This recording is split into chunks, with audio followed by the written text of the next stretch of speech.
안녕하세요 여러분, 유자자예요. 제가 영상 업로드가 많이 늦어졌죠.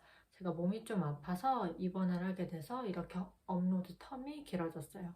이 부분은 양해 부탁드리고요. 제가 신춘문예 당선장 말씀드렸잖아요. 오늘은 조선일보 함께 알아보실게요. 조선일보 신춘문예 당선 소설은 무료 나눔 대화법, 이면석 작가님의 작품이고요. 이 소설을 읽으신 분들은 모두 알겠지만 당근마켓이 생각나는 소설이에요. 중고거래가 이루어지고 있는 어플이죠. 일상 속 소재이자 당근마켓 어플이라는 소재를 지금 썼다는 것 자체가 저는 되게 흥미롭고 재밌었어요. 왜냐면 당근마켓은 1년, 2년 정도 됐잖아요. 그 전에는 중고나라 카페를 통해서 많이 거래를 했는데 지금은 휴대폰, 우리 동네 사람에게 한정으로 거래를 하고 있으니까요. 동네 사람, 이 국한된 장소, 그리고 이 국한된 사람들을 만난다는 이 재미를 이 소설에서도 잘 표현하고 있어요. 이 소설의 줄거리를 전체적으로 말씀드리기보다는 제가 판단해서 정리를 한 부분을 알려드릴게요. 화자는 식탁을 무료 나눔하려고 하는데요. 화자는 이 식탁의 가치를 알지 못해요. 아내가 샀거든요. 물론 아내가 이 식탁을 구매할 때도 함께 따라가고 장인이 그걸 손수 만드는 것도 지켜보기도 했는데요. 하지만 그 가치가 얼마나 뛰어난지는 알 수 없어요. 왜냐면 그 식탁에 전혀 관심이 없었거든요. 하지만 이제 식탁을 처분해야만 하는 시기가 온 거예요. 파는 게 아니라 나눔하는 시기로요. 이 소설에서 볼 수 있었던 건 나눔의 가치인데요. 정작 가치를 아는 사람은 팔지 않아요. 그냥 나눠주는 거죠. 가치를 아는 사람이란 아내인데요. 그 아내는 이게 비싸고 좋은 물건이라는 걸 알지만 팔 생각이 없어요. 왜냐면 빠르게 미국으로 날아가야 되거든요. 저는 나눔이라는 게 내게 포함된 물건이나 혹은 내가 소유하고 있는 물건을 덜어낸다는 생각을 하고 있었어요. 이걸 덜어내는 게 나눔이다. 이런 생각을 하고 있었는데요. 하지만 이 소설에서는 나눔은 덜어냄이 아닌 더함도 함께 있는 거예요. 그 더함이란 소설 속에서 참고하실 수 있는데요. 그 화자가 다른 물건을 들고 오기도 하고요. 더불어 인간관계를 하나 더하는 거죠. 관계란 우리가 나눠주는 사람이 있잖아요. 나는 나눠주는 사람, 나눔을 받는 사람이 있으니까 그 관계도 더해지는 거죠. 나눔은 어쩌면 마이너스가 아닌 플러스라는 점을 이 소설에서 찾아볼 수 있었어요. 이렇게 마이너스랑 더하는 가치가 있다는 거는 어쩌면 나눔은 제로섬 게임일 수도 있겠다 이 생각이 들기도 했고요. 나에게 필요 없는 중고품이 남에게 전달되면서 그거는 가치를 갖게 되는 거죠.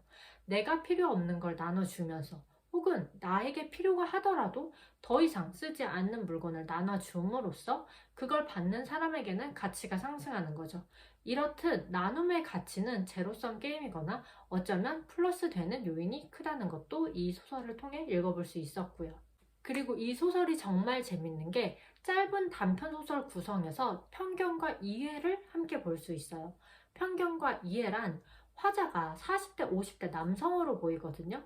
편견을 가진 화자는 예를 들어서 쿨한 구매자, 이것저것 재지 않고 가져가겠다 하고 말하는 사람은 자기 나이대의 남성이라고 생각해요. 하지만 등장한 사람은 자기 나이대의 남성이 아니고요. 옷차림도 되게 희한해요. 지금까지 화자는 옷차림도 굉장히 중요한 요소라고 생각을 하는데요. 그래서 그 옷차림으로 사람을 평가하거든요. 젊은 애들이라고 명시하는 점도 어쩌면 편견이고요. 더불어서 화자는 자신의 경험을 빗대서 옳다고 생각해요. 그렇지만 여러분들도 아시다시피 경험이 있다고 옳은 건 아니잖아요.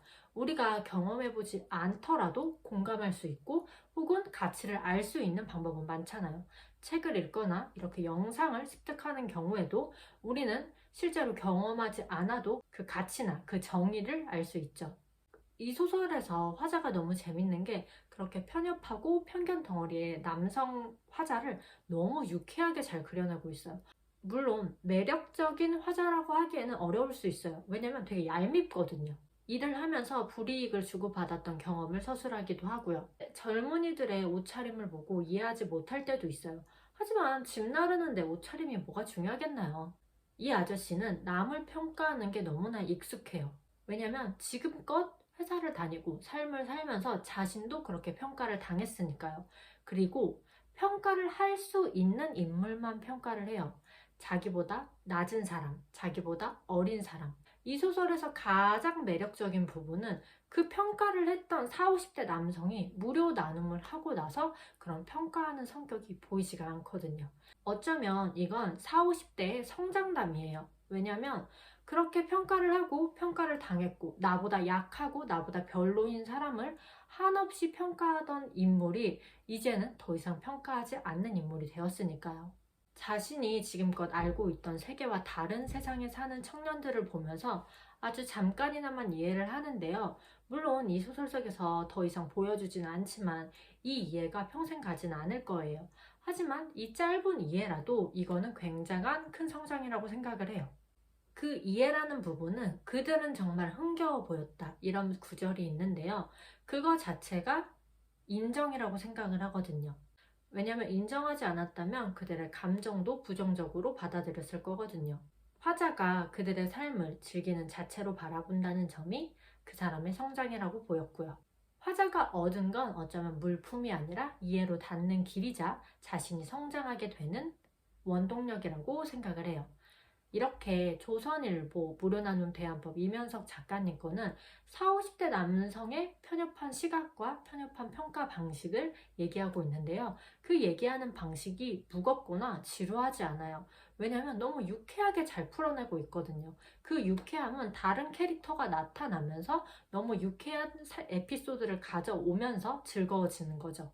저는 이 작가님 걸 읽으면서 너무 즐겁게 봤기 때문에 다음 소설도 너무 기대가 되고요. 그러면 이면석 작가님의 무료 나눔 대화법, 조선일보 신춘문예 당선작 함께 보셨고요. 그럼 우리는 다음에 만나요.